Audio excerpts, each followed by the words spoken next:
Bueno, pues en la seguridad alimentaria de las familias intervienen muchos factores, pues que tienen que ver con el acceso, la disponibilidad, el consumo y el aprovechamiento biológico de los alimentos.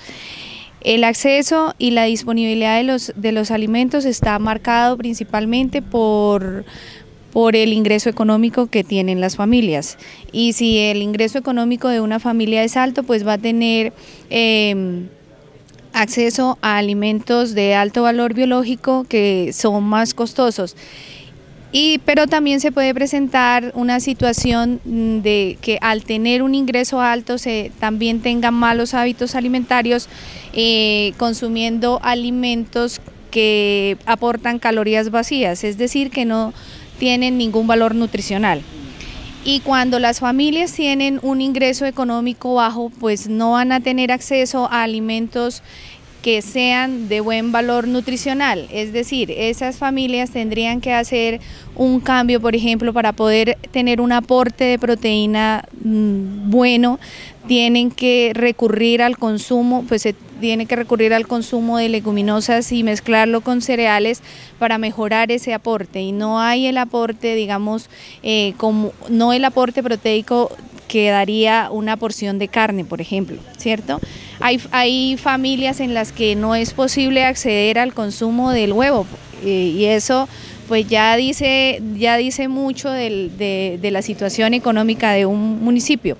Entonces la gestante para poder tener, y la lactante, perdón, para poder tener una adecuada alimentación, pues debe de tener disponibilidad de esos alimentos. Como lo mencioné, ella debe tener acceso a la leche, al queso, a la carne, a las frutas, a las hortalizas, y eso también depende de los hábitos y costumbres alimentarias que hay en la región. ¿Hay algún mito con respecto a la alimentación? Cosas que a veces se consumen, no sé, para aumentar el tema lactante, o alimentos que no se deban consumir. ¿Ustedes qué han podido como revisar al respecto de esas cosas? Bueno, como nutricionista, dietista y el resto de mis colegas o profesionales de la salud, pues hacemos énfasis en consumir una dieta que sea sana, con alimentos que provengan específicamente, digamos, de la tierra, y que no sean demasiado elaborados, ¿sí? Eso principalmente pues nos enfoca a recomendarle a la población que disminuya el consumo de enlatados, que disminuya el consumo de gaseosas, que disminuya el consumo de comidas rápidas y dulces y golosinas, ¿sí?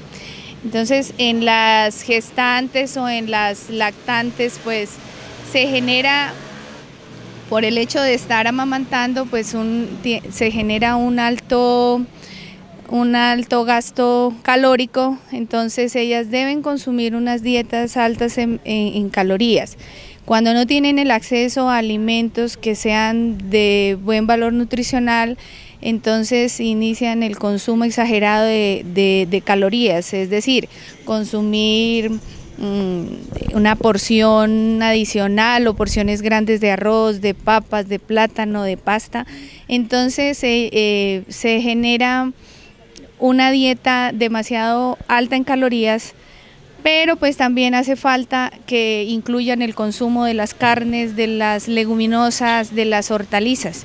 Entonces limitan mucho la dieta al consumo de las calorías, y las madres lactantes terminan siendo con algún grado de obesidad o de sobrepeso, y pues eso pues altera la calidad de vida de la lactante, porque ya va a estar en sobrepeso y ya va a tener que tener algunas medidas para poder regular su peso.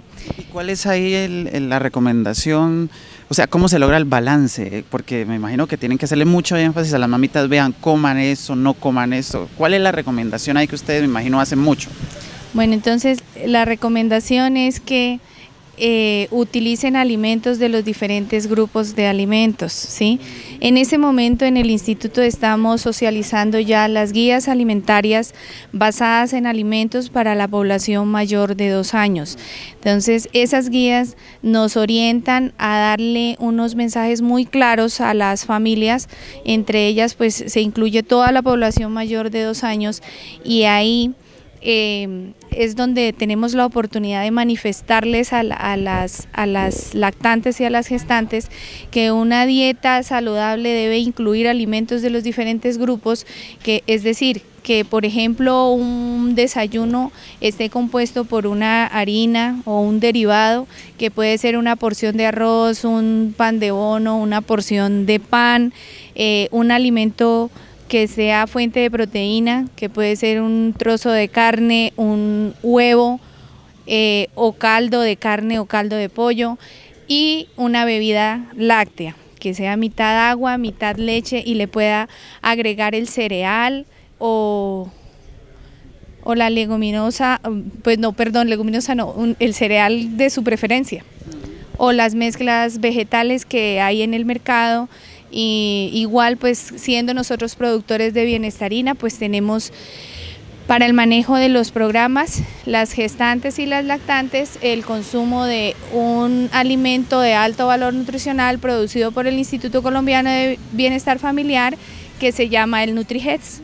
Entonces ese alimento es un alimento completo diseñado específicamente para las madres gestantes en periodo de gestación y de lactancia. ¿Cuánto se demora una mamita lactando? La mamita se demora lactando dependiendo de la producción de leche que tenga.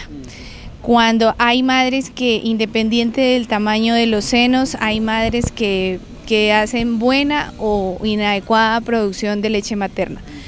En la lactancia materna lo que hay que tener en cuenta es que el niño, si se pone a amamantar, no hay que retirarlo abruptamente del seno para cambiarlo al otro, sino esperar a que se vacíe el seno, porque la calidad y el contenido de nutrientes de la leche materna varía desde el inicio hasta el final del amamantamiento.